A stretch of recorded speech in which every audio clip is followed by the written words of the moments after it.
ERC, quality service since 1972, repairing TVs, console stereos, electronic musical instruments, pinball machines, arcade games, and more. Call 836-0454. Hey, this is James Spann. This is the Weather Xtreme video for Wednesday afternoon, the third day of September. And by golly, it's still pretty cloudy across our state today as we still are in the mid-level clouds around the east side of former Hurricane Gustav. In fact, look at that. It's raining down at Gulf Shores. Still spiral bands ramping up into that thing. Looking over the water of the Gulf. The Gulf has calmed down a good bit, of course, but again, the rain is falling there at times today. Up this way, no rain, but the clouds are definitely thicker than expected. We called it partly sunny, and by golly, it's mostly cloudy today, and that's kept temperatures down once again. And pretty much the same story up in Walker County. That's the look at downtown Jasper from the top of the King Building. And what's left of Gustav is kind of moving north, up a little north of Texarkana there, between Texarkana and Tulsa. And you can see moisture still feeding into the system on the east side of the circulation. Clouds cover much of Mississippi, Louisiana, Alabama, and western Tennessee. While you get over to Atlanta, you break out in full sunshine over there. On the radar, we note rain really not that far away. In fact, Pickens County, you get over there toward Coal Fire and Etholsville. And then across the state line, really raining from Columbus up to Tupelo. And by golly, we've still got a tornado watch off to the west. That's until 7 o'clock this evening for extreme western Mississippi, parts of southeast Arkansas, and a pretty good chunk of Louisiana.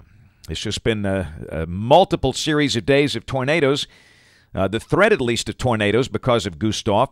The risk today and tonight running from Alexandria, Louisiana, up into southern Missouri. That includes places like Jackson, Memphis, Little Rock, Vicksburg, and Greenville, Mississippi. Tomorrow the risk shifts north as Gustav finally begins to lift out of there over parts of southern Illinois, the southeastern part of Missouri, and western Kentucky and southwest Indiana. And then on day 3, we've got the risk over there on the coast of the Carolinas and around the Tidewater because of Hannah. As this active tropical pattern continues, and again you can see the dual tracks, Gustav to the left, Hannah to the right, producing heavy rain. We've got rains of 7 inches projected from central Missouri up to St. Louis to Chicago into Michigan. And again, down the Mississippi River Valley, 4 inches around Greenville, Mississippi.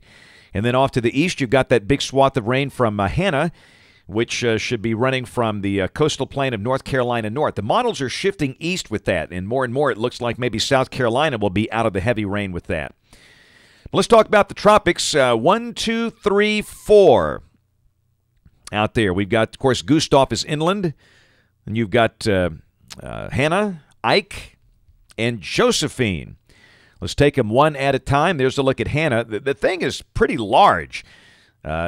It's starting to get its act together, but again, near the center, there's not much in the way of convection. The sustained winds are at 60 on this latest package, and the models are clearly shifting to the right.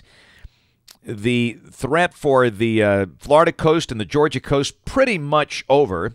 Although the no gaps is an outlier to the left, we discount that one. It sure looks like this is going to be a hurricane that'll be skirting the Outer Banks and the coast of North Carolina, and then kind of hugging the coast on the journey northeast. And if that's right, that's going to bring a lot of wind and rain all the way to Cape Cod and New England. And I'm sure we'll see some power outages along the way. There's the official track from the Hurricane Center. Now the system showing going inland around Cape Fear in North Carolina, and then kind of paralleling the coast up to Cape Cod and then up into the Canadian Maritimes by Monday morning of next week. This is suggesting landfall now could be Saturday morning up there in North Carolina as the shift to the east continues. But again, certainly everybody in Georgia and Florida can breathe a sigh of relief on that. Now, Ike looks pretty good, doesn't it? Symmetry looks good. It's out there around 52 west. The maximum sustained winds are at 70, on the verge of becoming a hurricane. In fact, I would expect it to be upgraded on the next advisory package. Modeling on Ike, pretty consistent. Most of the models bring it over toward the southern Bahamas late in the weekend. And just for the fun of it, let's peek at the European. What do you say? This is next week. And this is valid Thursday of next week, the 11th. That's a week from tomorrow. And again, the European getting pretty consistent in making Ike an Atlantic coast storm. And by golly, the GFS agrees, and we'll see that in a moment. But With every day, we're getting more and more confident that Ike will not be a Gulf of Mexico storm. There's the official track from the Hurricane Center. They've got the thing over the Bahamas by Monday morning. And again, a turn to the north is expected as a trough begins to develop and influence the thing over the eastern U.S.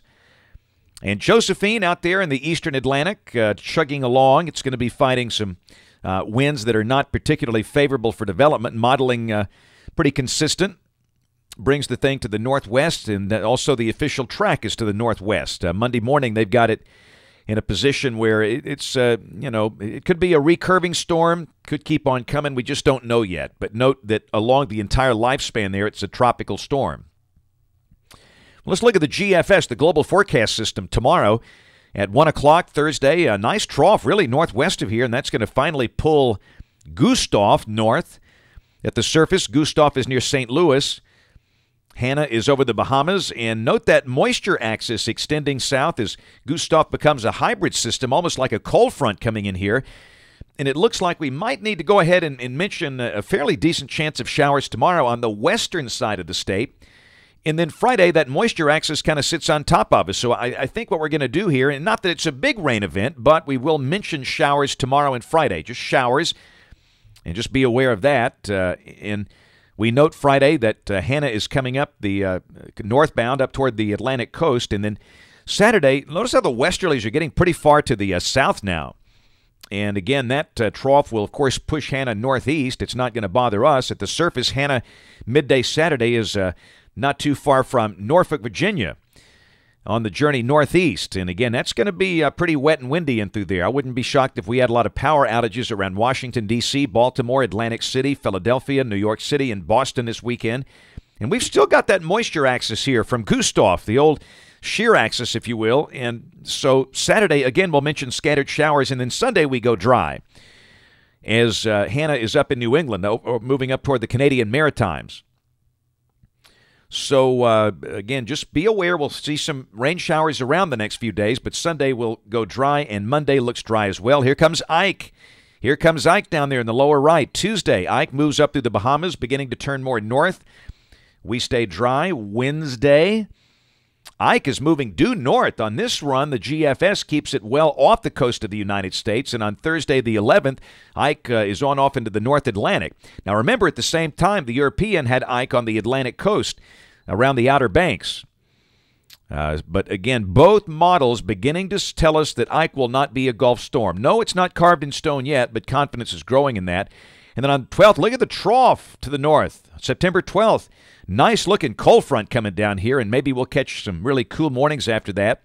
And at the end of the forecast period, the 19th, the westerlies go back north, though, up near the Canadian border. And look at that, another tropical system shows up. And again, that's in a position where that would most likely not be a Gulf storm. Maybe we've seen the last of the Gulf storms this year, but we sure can't promise that. We'll just sit back and wait and watch as we always do.